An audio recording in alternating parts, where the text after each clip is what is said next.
मोदी जी धीरे धीरे, चाचा धीरे धीरे सब कुछ बेचे लगले। चाचा धीरे धीरे ई ट्रेन बेचेले, ई फ्लाइट बेचेले, जब कुछ नहीं मिले लामा लामा फेंकेले। चाचा धीरे धीरे, चाचा धीरे धीरे लालो किला बेच दिहले। चाचा धीरे धीरे, मैं देश नहीं झुकने दूंगा, मैं देश नहीं बिकने दूंगा।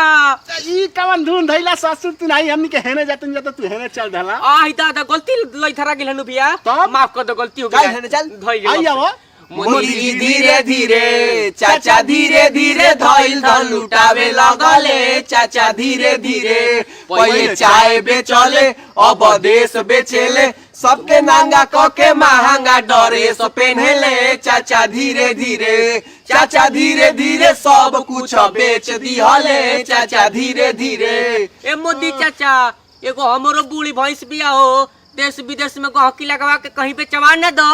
हां मोदी चाचा के काहे में फायदा रे? उ तोर भैंस काहे बेचवई है? चाचा के फायदा हाँ? 10% चाचा के फायदा देबियो में से।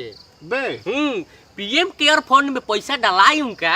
ए बबुआ तो मोदी चाचा भाई छोटा मोटा चीज नहीं बेचता है। तब का बेची है? पटना स्टेशन के नाम सुन ले बड़ा। हाँ।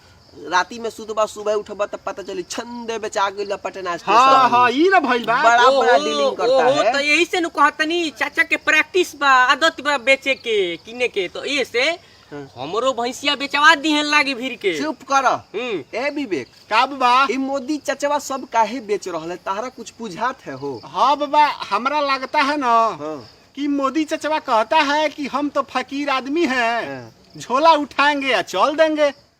हमरा लगता है कि बेच बाच के चचवा निकलने के फिराक में है। ना ये मोदी चाचा ऐसा मत करिएगा महाराज, आप तो बिना स्टेपनी के गाड़ी है। हाँ? झोला उठाइए चाहे ठेला उठाइए, कोनो बात ना है, लेकिन हमनी के बाल बच्चा माई बाबू मेहरारू। औरी तौरी मेहरारू हाँ। सब के सब रोड पर आ जाइए मोदी चाचा।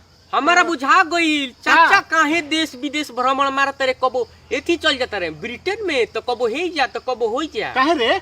व्यवस्था बना लेले बड़े कि का? देश बेचा जाई तो हम कैसे फ्लाइट में उड़ के भागब। मैं व्यवस्था उनका रेडी बा चाचा के, साचो प्लानिंग हो गई बा चाचा के। चाचा इहो कुल होता। इतना बड़ा दिमाग लगा है, आप देश बेच के भाग जाइएगा। ऐसा नहीं करिएगा, वोट आपको बेचने के लिए नहीं दिए हैं हम। हम लोग कैसे अगर जिएंगे आपसे देश चाचा? नहीं चल रहा है तभी बेकवा के दे दीजिए। मेहरानी हाँ, बढ़िया हाँ। चलाता है, देशों बढ़िया चला लेगा। हम बढ़िया चला लेंगे, हाँ। देश चला लेंगे बढ़िया। सब बेचिए दीजिएगा। स्टेशन बेचिए रहे हैं, एयरपोर्ट बेच रहे हैं, एनटीपी से बेच दिए हैं, पता न क्या कुल बेच बेचिए दिए हैं, दिए। ढेरे बेच दिए हैं। हमको देशवा दे दीजिए महाराज, हम चलाएंगे ठीक से बिना बेचे खुचे। हाँ तो देखिए, बेचिए मत तो हम लोग कहाँ जाएंगे? पता चलेगा कुछ दिन के बाद आप हम लोगों को भी बेच दीजिएगा महाराज। बाप रे बाप। हम लोग का जीना मुश्किल हो जाएगा बाबा चाचा, समझिए बात। कैसे ते मुँह में हड्डी हड्डी गुद गुद मरी जाइब जा, कूद कूद ओहो। बाबा। तो देखिए, जितना लोग वीडियो देख रहा है ना,